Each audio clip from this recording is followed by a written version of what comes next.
October 26, 2021, a quiet evening in Fort Worth, Texas. But for one woman, that night would change everything. A black sedan speeding down the highway suddenly veered off the road, crashing into a road sign.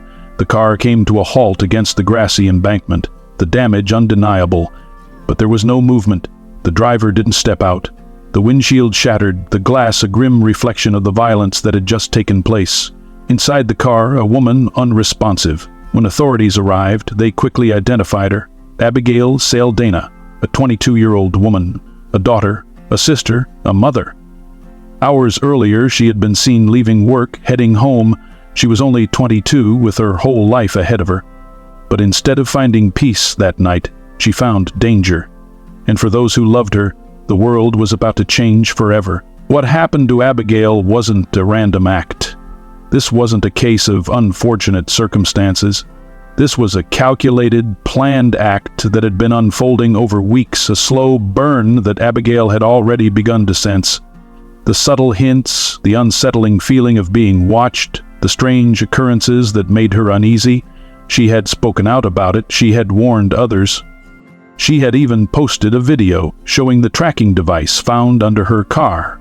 She had feared for her safety, had spoken to friends, family, and co-workers about the man who was following her, the man who had made her feel like a prisoner in her own life.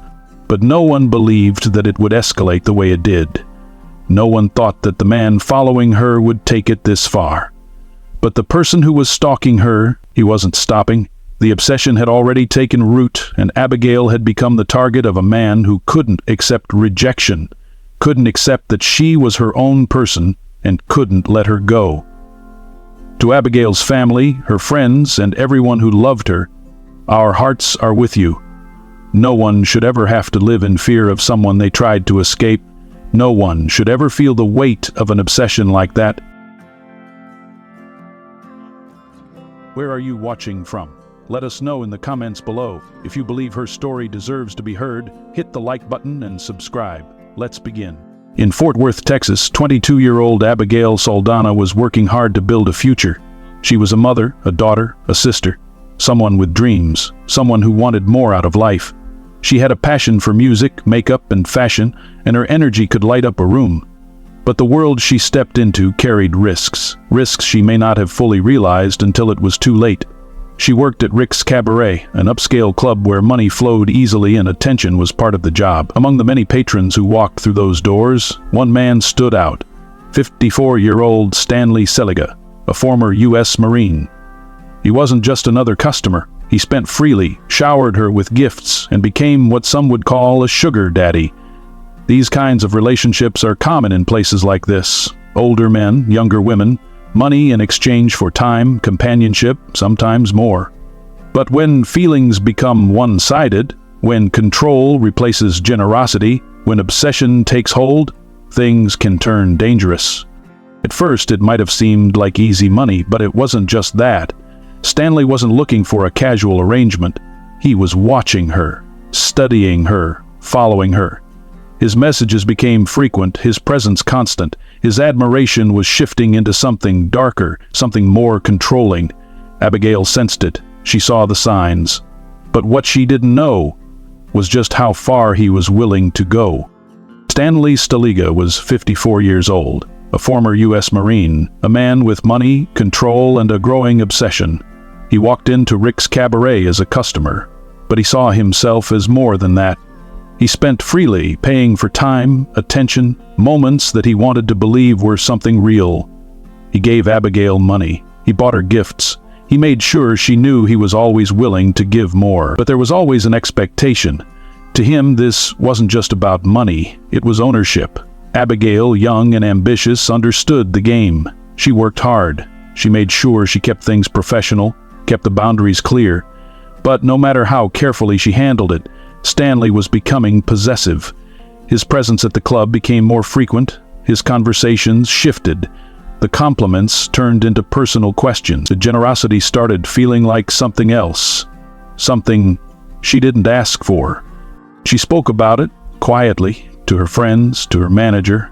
She mentioned how he was always around, always watching, how his messages were becoming too much. But what could she do? He was a paying customer, and as long as he wasn't crossing the line, she had to play along. But then his behavior started changing. Stanley took his frustration online. His Instagram became a public diary filled with rage, filled with accusations. He posted about Abigail, claiming he had given her thousands, claiming she had lied to him, calling her names that revealed his anger. He accused her of things she never responded to. He made sure people knew he felt betrayed.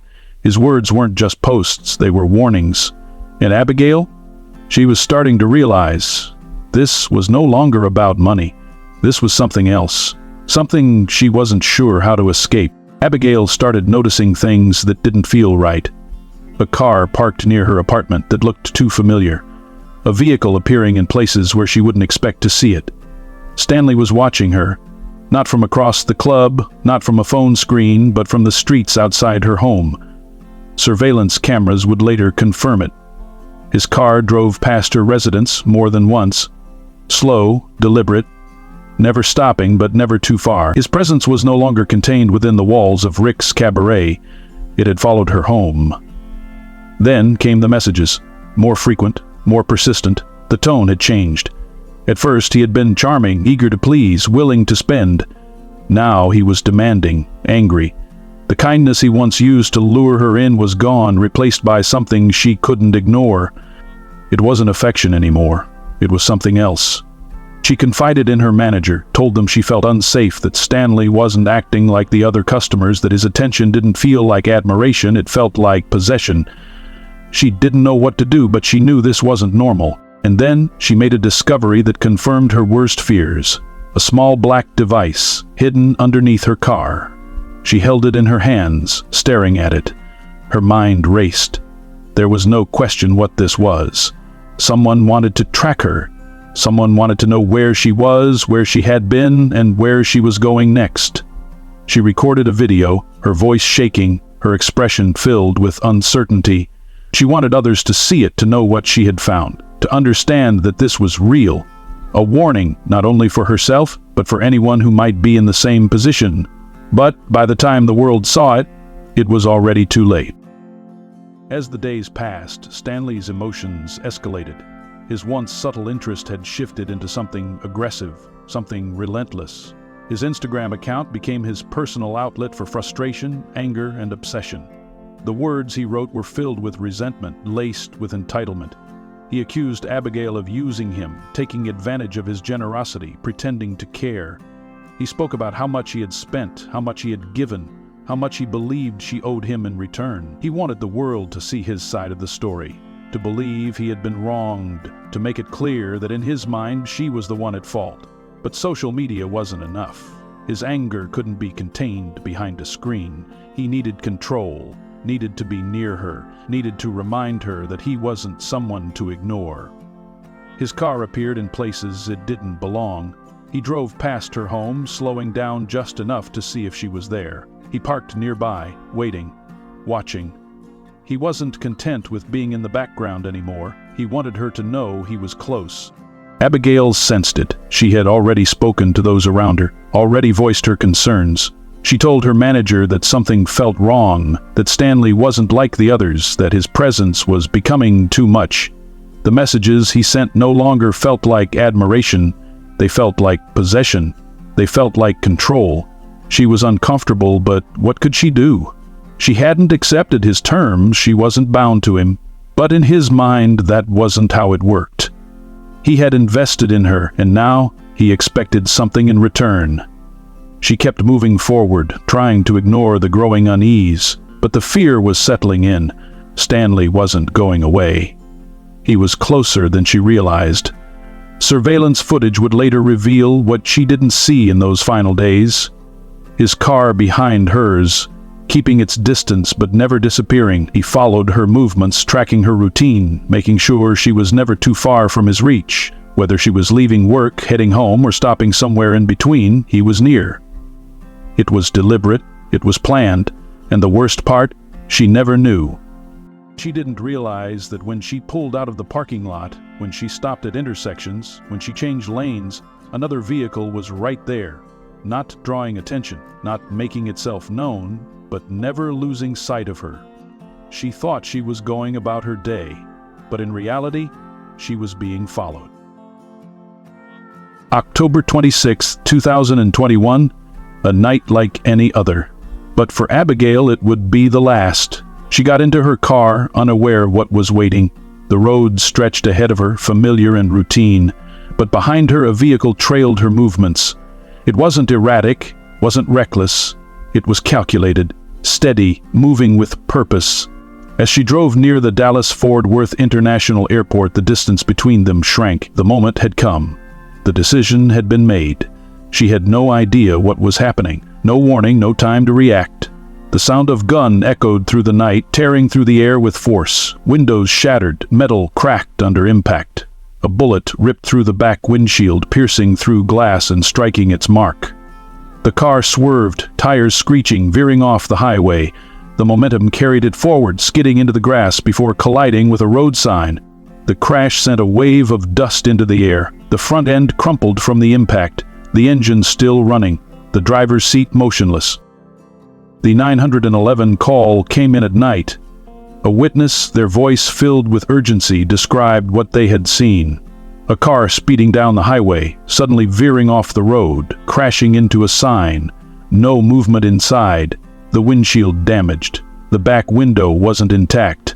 The witness didn't know what had happened, but they suspected the worst. They mentioned something else, something far more alarming: the sound. Before the crash, there was a noise, sharp and sudden, cutting through the air. Gunfire. Police responded immediately. Flashing lights painted the road in red and blue as officers pulled up to the scene. The sedan sat there, the engine still running, the front end crushed from impact. They approached cautiously, scanning the area, taking in every detail. The closer they got, the clearer it became. This was no accident. The shattered back windshield, the bullet holes, the lack of any skid marks suggesting an attempt to stop. Something had happened here, something violent, something intentional. Inside the car, they found her, Abigail Saldana. She was slumped forward, motionless, no signs of life.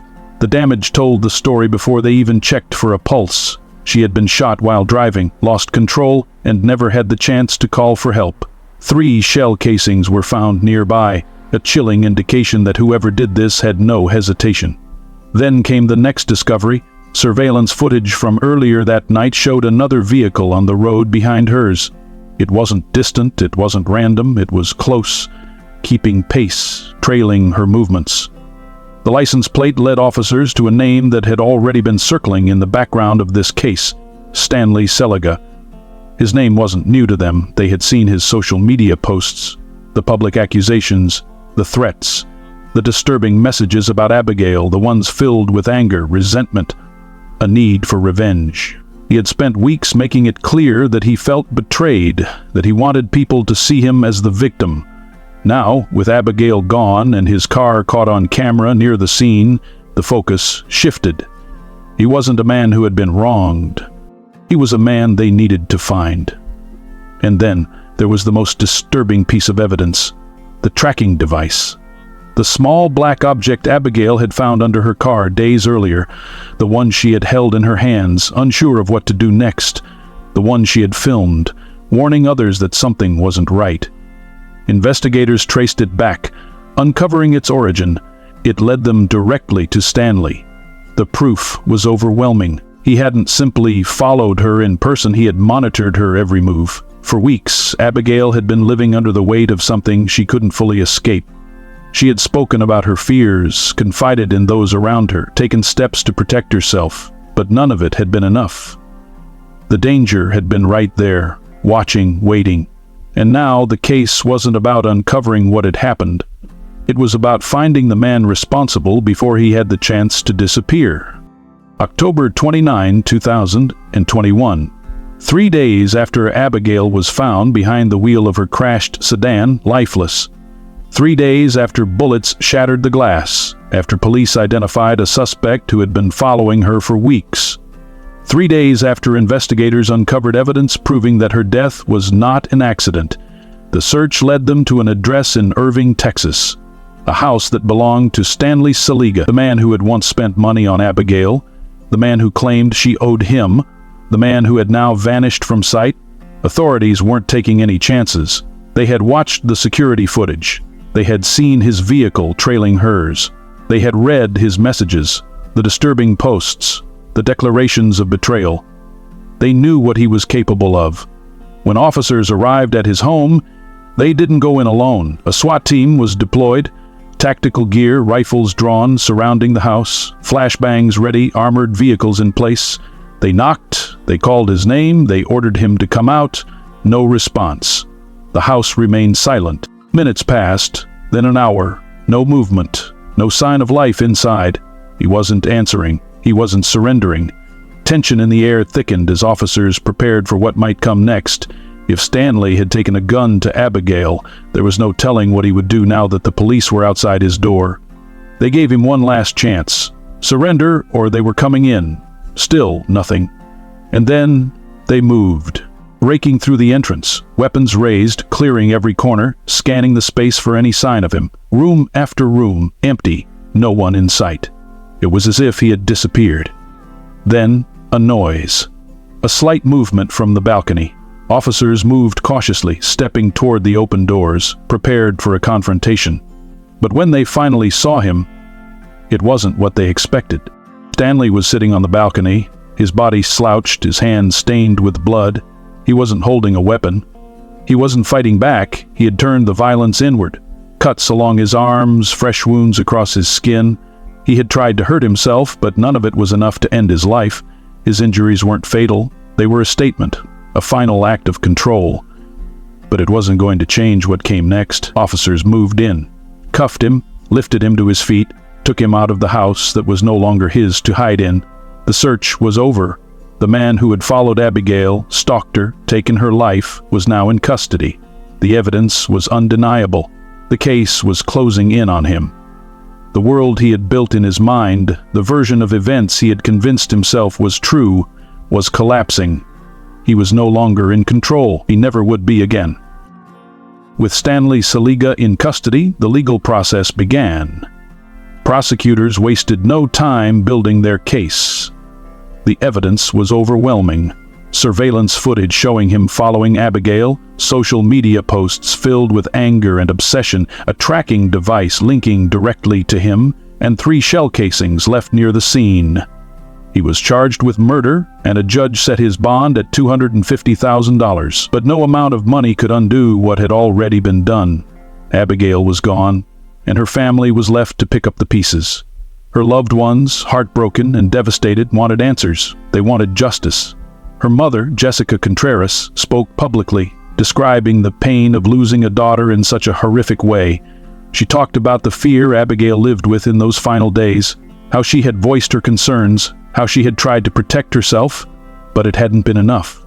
The system had failed her. No one had stopped it before it was too late. And now her son, Joseph J., would grow up without his mother. Friends shared memories of Abigail, remembering her as someone full of life, always smiling, always talking about the dreams she had for the future. But behind those memories was a painful reality. They had lost her. Her absence was permanent. No more phone calls, no more laughs, no more late-night conversations. The tragedy was irreversible. News outlets picked up the story, broadcasting every detail. They showed the video Abigail had recorded. The moment she held that small black tracking device in her hands, her voice uneasy, her expression filled with uncertainty. The clip spread across social media, and people who had never met her felt the weight of what had happened. She had known. She had seen it coming. And still, it hadn't been enough to save her. Conversations about stalking and domestic violence resurfaced. Advocates spoke out, calling for better protections, tougher laws, and real consequences for those who refuse to respect boundaries. Experts discussed how dangerous these situations could become, how victims often see the signs but don't always know where to turn. Many wondered how different this story could have been if the warning signs had been acted upon sooner. For Abigail's family, the loss was immeasurable. There was no way to turn back time, no way to rewrite the ending. They could only push forward, fighting to make sure her story wasn't forgotten, fighting to make sure her name meant something more than the tragedy that took her life.